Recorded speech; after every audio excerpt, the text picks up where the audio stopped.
Le Paris Saint-Germain doit relever la tête, le Paris Saint-Germain doit se relancer après ce petit faux pas face au RC Lens. Le Paris Saint-Germain va pouvoir se reposer sur ses nouvelles recrues.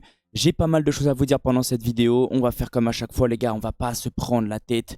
Un avant-match classique, je vais vous relayer les informations, je vais vous donner mon avis par rapport à tout ce qui se passe autour de ce match. Parce que oui, le Paris Saint-Germain va se déplacer du côté de Rennes. Le match n'aura pas lieu au Parc des Princes pour tous ceux qui n'ont pas suivi les infos. Le match a été inversé parce que la pelouse du parc, c'est une catastrophe. Il y a eu un champignon, ça a détruit toute notre pelouse. Donc la LFP a accepté d'inverser, surtout Rennes a accepté d'inverser. J'espère sincèrement que le match retour se jouera au Parc des Princes. Tout ça, on va en parler pendant cette vidéo, ne vous inquiétez pas. Salut mes frérots, j'espère que vous allez bien et que tout se passe pour le mieux de votre côté. On se retrouve aujourd'hui pour une nouvelle vidéo. Et aujourd'hui, on va parler de ce match entre Rennes et le Paris Saint-Germain. Mais avant que la vidéo commence, merci à toutes les personnes qui vont me donner de la force. Que ce soit par les likes, les commentaires, les abonnements et même mon partenariat. C'est grâce à vous que j'en suis là. Comme j'arrête pas de vous dire les gars, il y a un partenariat qui a rejoint la chaîne, un partenariat de maillots de football. Franchement ça va, niveau rapport qualité-prix vous allez vous mettre ultra bien pour tous ceux qui ont envie d'acheter des maillots pas chers. N'hésitez pas à vous rendre sur le site Footballaise, le lien sera dans la description et en message épinglé. Je publie aussi à chaque fois une petite image en story sur Instagram et sur TikTok. Donc pour tous ceux qui sont intéressés, n'hésitez pas à aller jeter un petit coup d'œil. Et même, désolé par rapport à ma voix parce qu'actuellement, je suis un petit peu malade. Donc si vous ressentez que ma voix part un peu en freestyle, désolé, my bad. On est parti pour cette petite vidéo et on va commencer par les informations. On va commencer par Bradley Barcola parce que une nouvelle fois il y a beaucoup d'informations qui circulent concernant le joueur. Le PSG a accepté la décision de Bradley Barcola et n'a pas cherché à le retenir. Le club parisien réclamait initialement au minimum 160 millions avant de revoir ses exigences à la baisse autour de 140 millions. Liverpool a formé une première offre comprise entre 80 et 90 millions. On va se calmer les gars parce que 80-90 millions c'est un prix de départ. Vous connaissez les négociations, c'est un jeu de négociation, un jeu d'échecs, une partie d'échecs tout simplement. Le PSG demande beaucoup, Liverpool met le moins possible et les deux clubs après vont finir par se rejoindre, du moins je l'espère. Refusé par Paris, depuis les Reds, non.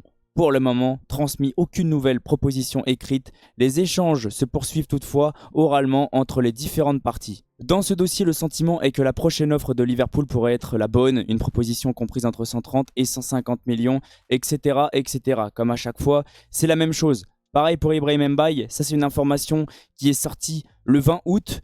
Mais je crois qu'il y a une information qui est sortie récemment. Oui, je crois que c'est celle-là. Oui, RMC Sport. Mbaye va-t-il finalement rester au PSG? Les dirigeants des clubs qui s'intéressent aux joueurs s'interrogent notamment sur la réelle volonté du club parisien de vendre Ibrahim Mbaye cet été. Aucune avancée concrète n'existe avec un club et le PSG. Dans les conditions financières actuelles, un accord entre Liverpool et le PSG n'est pas possible. Le PSG veut 70 à 80 millions d'euros et Liverpool n'est pas disposé à investir cette somme pour le joueur parisien. Le club anglais a activé d'autres pistes. La proposition du PSG a pu refroidir certains prétendants, notamment Liverpool, qui le valorise autour de 50 millions. Alors je pense que le PSG, ils n'ont pas envie de faire la même erreur qu'avec Kingsley Coman. Le Paris Saint-Germain n'a pas non plus envie de le vendre à un bas prix, parce que s'il explose, après on va s'en vouloir. Comme avec Coman. À chaque fois on fait la même chose. À chaque fois on se sépare de nos jeunes titis et à chaque fois ils explosent ailleurs. Là je pense que le Paris Saint-Germain a appris de ses erreurs et le Paris Saint-Germain ne veut pas refaire la même bêtise. Parlons un petit peu de ce match face à Rennes, parce que Mendes a pris 3 matchs de suspension ferme. Rennes, Lille et Monaco, il ne sera pas disponible pour ces 3 matchs. Le Portugais reviendra seulement le mercredi 9 septembre pour la première journée de Ligue des Champions. Super pour la préparation, impeccable. Et j'ai pas envie de tomber sur Mendes. Alors oui, le rouge est totalement mérité, mais de là à lui mettre 3 matchs de suspension, le joueur lensois, vous lui avez mis 2 matchs, alors qu'il était à 2 doigts de casser la cheville d'Akliouche. Les gars, vous avez vos réponses. Vous avez la preuve, le Paris Saint-Germain n'est pas avantagé. Rennes souhaite également jouer le match retour à domicile. Alors ça les gars, on va en parler un petit peu. Ça les gars, c'est la pelouse du Parc des Princes. Ouais, c'est une catastrophe. Le champignon est en train de détruire notre pelouse. Par contre, j'ai l'impression qu'à chaque fois qu'une saison débute, la pelouse du parc, c'est une catastrophe. Alors la saison dernière, on a une petite excuse parce que je crois qu'il y avait des concerts. Il y a eu des concerts pendant tout l'été.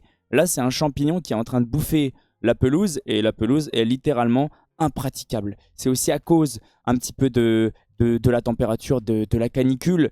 Mais franchement, elle est pas belle à voir. Mais là, le Paris Saint-Germain va devoir accélérer pour pouvoir refaire une pelouse.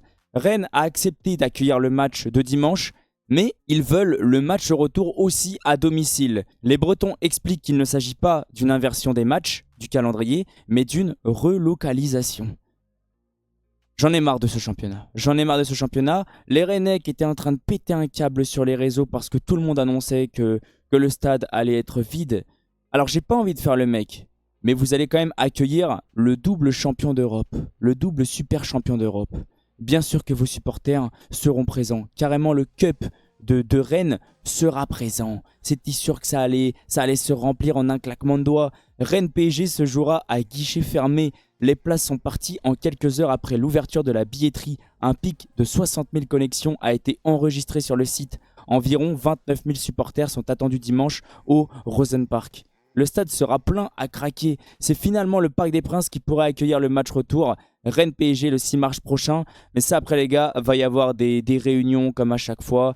24 heures après l'inversion du match, Rennes PSG est déjà à guichet fermé. Comme je vous ai dit avant, j'ai pas envie de faire le mec, mais vous allez quand même accueillir le double champion d'Europe. Bien sûr que vos supporters ont envie de voir votre équipe face au Paris Saint-Germain. Ça me choque pas du tout.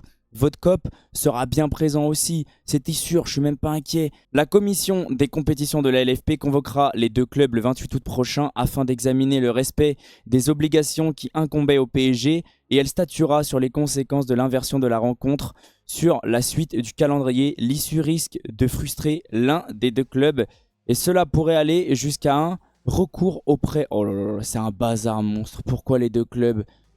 La facilité, s'il vous plaît. Aucun absent à l'entraînement du jour et ça fait plaisir parce que Joao Neves est de retour et Joao Neves est prêt selon Luis Enrique. Il avait un petit problème, nous ne voulions pas prendre de risques avec le joueur, c'est réglé, excellente nouvelle. Et le staff les gars, il gère parfaitement bien l'effectif, ils ont eu raison. Au moins, Mendes n'a pas de blessure grave. C'est pas grave, on a perdu face à Lens, c'est comme ça arrive. Il faut accepter de perdre, il faut apprendre de ses défaites. Maintenant, on est focus sur la saison, sur tous les autres trophées. Il y a des grosses échéances qui arrivent, il y a des gros trophées qui arrivent. Faut rester focalisé. Ils ont géré parfaitement bien. Joao Neves, du côté de nos recrues, Ferran Torres et Mika Götze seront normalement dans le groupe du Paris Saint-Germain. Les deux recrues sont attendues à Rennes demain, mais avec des états de forme opposés. Bien sûr, Ferran Torres a participé à la Coupe du Monde, donc il est en manque de rythme. Il devrait débuter sur le banc. Et du côté du Belge, il est prêt physiquement parce que lui, il a enchaîné des matchs avec l'Ajax et il a aussi fait une bonne préparation. Selon Bruno Salomon, Lucas Chevalier et Ilya Zabarny vont rester au Paris Saint-Germain cette saison. Ok, bah c'est comme ça, hein. Mais le club s'est quand même rendu compte qu'il y a eu quelques petites erreurs de casting et c'est bien. Ça fait plaisir de voir le club réagir un petit peu. Chevalier ne donne pas satisfaction, alors... Zabarny, pourquoi pas lui laisser encore une saison pour voir s'il arrive à s'acclimater. Peut-être qu'il a besoin d'un peu plus de temps pour pouvoir s'adapter. On va pas non plus précipiter la chose. Pareil pour Chevalier, peut-être qu'il va réussir à se relancer. C'est pas un mauvais gardien. C'est juste que je pense qu'il a une trop grosse pression. Il y a trop de pression du côté du gardien français. Mbaye va-t-il finalement rester? Ça les gars, je vous l'ai déjà relayé. Par contre, les deux joueurs ne seront pas disponibles face à Rennes. Barcola et Mbaye seront encore absents du groupe face au Stade Rennais. Je pense que tant qu'il y a, je crois que je vous l'ai dit tout à l'heure, tant qu'il y a la petite fenêtre du marché des transferts, les deux joueurs ne participeront pas au match avec le Paris Saint-Germain. Ils feront juste les entraînements collectifs. Maintenant, on va pouvoir se concentrer sur la présentation du match. Le Paris Saint-Germain va se déplacer à Rennes le dimanche 23 août à 20h45. On est bien sur la première journée de la Ligue 1. Les chaînes de retransmission, ça sera soit sur Ligue 1 Plus ou dazn.com. Au niveau de l'avant-match, on va parler après de la compo du Paris Saint-Germain. On va faire un point vite fait sur la compo du Stade Rennais. Il y a eu quand même quelques modifications par rapport à la saison dernière. Mais il reste quand même les tauliers, les joueurs expérimentés. Rongier, Le Paul sont toujours là. Blas, pareil. Ça va, ils ont quand même une belle équipe. Donc attention, méfiance. Il ne faut surtout pas sous-estimer cette équipe. Du côté de Rennes, un absent, un suspendu, Mady Camara. Et du côté du Paris Saint-Germain, comme je vous ai dit juste avant, Mendes a pris 3 matchs de suspension. Au niveau des derniers matchs, le Stade Rennais a fait quand même quelques matchs amicaux. Ça, ouais, ça s'est plutôt mal terminé. Mais bon, les matchs amicaux, les gars, on peut pas prendre ça en compte. Par contre, du côté du PSG, 2 matchs amicaux, une défaite, un match nul. Et 2 matchs officiels, victoire face à Aston Villa la finale de la Supercoupe, et défaite face à Lens, la finale du Trophée des Champions, qui m'a quand même fait mal. Ça sert à rien de parler du classement pour le moment, on va parler des face-à-face entre ces deux équipes. 22 victoires côté PSG, 9 victoires côté Stade Rennais et 6 matchs nuls. Petit avantage côté PSG, mais le Stade Rennais est une équipe qui aime bien nous poser des problèmes. Le Stade Rennais aime bien faire mal au Paris Saint-Germain. Regardez, la saison dernière, ils se sont imposés 3-1 face au Paris Saint-Germain. Ils aiment bien nous mettre des bâtons dans les roues, 2-0, 1-0, 1 partout. Ce sont quand même des matchs animés et serrés, ce sont des matchs plaisants. Donc en vrai, j'ai hâte de voir qu'est-ce que ça va donner. Au niveau des cotes, comme j'arrête pas de faire, pour tous ceux qui parient, faites attention parce que les paris sont dangereux. Et on le sait tous, pour tous ceux qui ont moins de 18 ans, les paris sont interdits. Au niveau des votes, très peu de votes, 16 000 votes. Mais les gens pensent que le PSG va s'imposer à 72% contre 8 côté Rennes et 20% match nul. Au niveau des bookmakers, je suis entre guillemets d'accord avec eux, mais attention au Stade Rennais. Le match va se jouer à l'extérieur. Et avec ce qui vient de se passer, je pense qu'ils ont à cœur de nous faire très mal. La victoire côté PSG côté 1,50, match nul 4,75 et victoire côté Rennais 5,65. Au niveau du stade, Stade Rosenpark, capacité 31 000 places, gazon il fera 22 degrés, excellente température pour jouer au football. Je crois qu'on a fait le tour sur le match, le classement comme je vous ai dit ça sert absolument à rien. On va pouvoir maintenant se concentrer sur la composition du Paris Saint-Germain. Désolé j'ai pas encore mis à jour tout ça parce que j'ai pas encore les photos officielles des joueurs. Mais vous inquiétez pas, je me suis débrouillé. Par contre, il y a une modification à faire ici. C'est plus Lee, mais Akliouche. Voilà, impeccable. Ici, Götze, Digne, tout le monde est dispo. Comme je vous ai dit, Mendes est ici, suspendu. Mbaye, Barcola ne vont pas participer au match. Par contre, je veux faire quand même reposer quelques joueurs. Chevalier ne sera pas titulaire. Je pense que ça sera Safonov. Au niveau de la charnière, est-ce qu'on prend un risque avec Marquinhos? Oui, parce que je crois qu'il n'a pas joué. Non, il n'a pas joué face à Lens. C'était Zabarni avec Pacho. Est-ce qu'on fait reposer Pacho? Non. Mendes ne sera pas là. On fait reposer les latéraux du coup avec Digne et Emery. J'ai envie de faire reposer un peu Achraf Hakimi qui enchaîne. Au niveau du milieu, on ne prend pas de risque avec Joao Neves qui est là. Il revient à peine, j'ai pas envie de le péter. Pourquoi pas mettre Fabian avec Vitinha et Beraldo en numéro 6. Tu as aussi des Mayulu, Dro sur le banc, donc on a quand même de quoi faire. Et au niveau de l'attaque, faire reposer un petit peu Kvara qui a enchaîné beaucoup de matchs. Faire reposer aussi Désiré Doué avec Akliouche. De toute façon, tu as un banc pour faire reposer tes titulaires. Par contre, vous avez vu l'info juste avant. Ferran Torres n'est pas encore prêt. Ferran est bien là, hein, vous inquiétez pas. Mais Ferran n'est pas encore prêt, donc je pense qu'il va aligner Dembélé ou pourquoi pas Seni, Mayulu ou même pourquoi pas Kvara. Même Doué. À voir qu'est-ce que ça va donner, mais ça, c'est ma compo.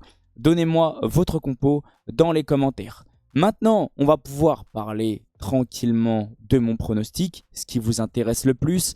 Une nouvelle fois, je ne vais pas manquer de respect à notre adversaire. Je vois le Paris Saint-Germain s'imposer, mais dans un match très compliqué, comme face à Lens. Les Rennais, je vous ai dit juste avant, c'est une équipe qui aime bien nous poser des problèmes. Ça reste une très belle équipe, il va y avoir quand même une très belle ambiance. Je vois le PSG s'imposer, mais pas sur un gros score, même le plus petit des scores.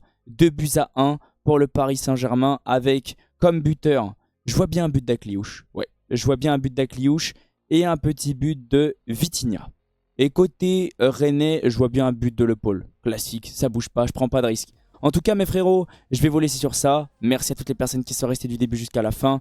Merci à toutes les personnes qui vont me donner de la force, que ce soit par les likes, les commentaires, les abonnements. C'est grâce à vous que j'en suis là. Et bien sûr, on se retrouve pour le débrief au coup de sifflet final. Je ne serai pas disponible pour le débrief du Real ce soir.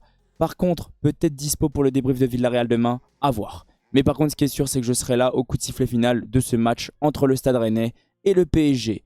Bonne journée ou bonne soirée en fonction de quand vous allez regarder la vidéo. Et on se retrouve très rapidement. Et surtout, n'oubliez pas, comme je fais à chaque fois les gars, allez Paris!